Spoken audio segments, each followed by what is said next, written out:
And The Office, isn't it? And it's the same executive producer who did The Office, so it's kind of it's a great team, it's a great comedy How team. difficult is that to do, though? Because it looks improvised, it just looks, you know, like there isn't an exact script, is there?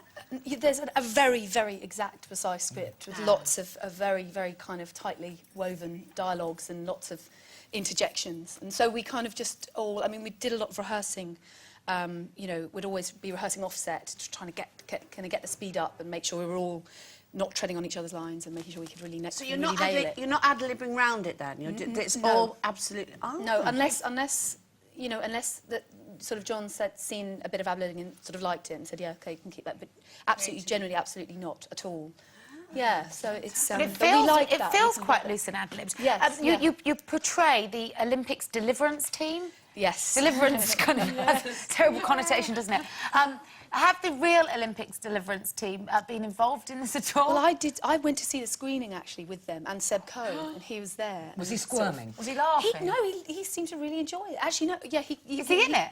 He makes a brief appearance, yes, he does. Does he? He does, he So does. they're quite happy to send themselves up, because you are playing a bunch of people that are completely useless. Well, I think the thing as well is that they're not necessarily based on anyone specific.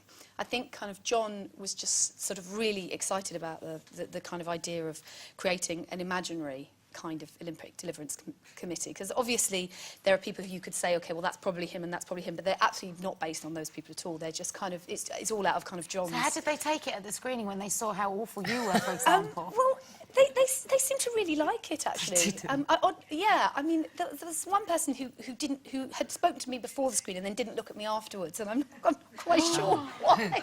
I don't know, I can't remember who it was, but I was sort of thinking, I wonder if... I don't know, but it was fine. But, you know, they seem to really enjoy it. And did you manage to get a nosy down on the real Olympic site? Is any of it actually filmed down there? We did do some filming kind of quite next to it. We kind of do a scene. It's definitely going up. See, I don't trust us. I don't trust us. I think that this programme is going to sort of turn into reality. I do think our Olympic Games is probably going to turn into an egg. You mean this might go on until kind of... This series might go on until kind of 2014 then, you think, maybe, just waiting for the... Well, a bit too close. I would imagine I would be watching it thinking, oh, this is too close to the bone, this. And this is why, you know, it's interesting to know that they've seen it and they really, like, I mean, you know, because it's so light-hearted and also you know, we're not kind of saying this is a disaster, the Olympics is a disaster. We're saying this team of people are incompetent. Are kind of funny characters. Only seen they take themselves too seriously, haven't they?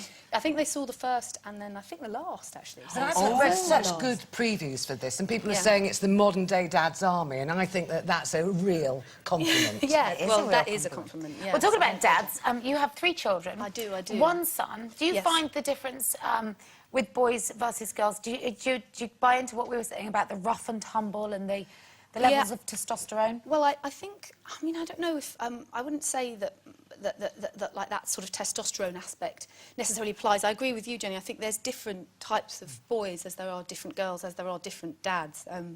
You know, Everyone's somewhere on a scale, aren't they? Yeah. I mean, there's some boys who really like that rough and tumble and some who maybe don't so much, I think, generally. But yeah, I mean, I know for myself that some of the things I've really enjoyed doing with my son as he's been growing up are things like Lego, which isn't necessarily... But that my husband doesn't really enjoy laying out millions of bricks, whereas I actually do. I quite like that. Like some mad... So therapeutic. We could have gone into a few, you know, kind of time holes just in him doing that. And that's something that I would do with him. And Adam, his dad, wouldn't necessarily do that. But there are loads of other things that Adam...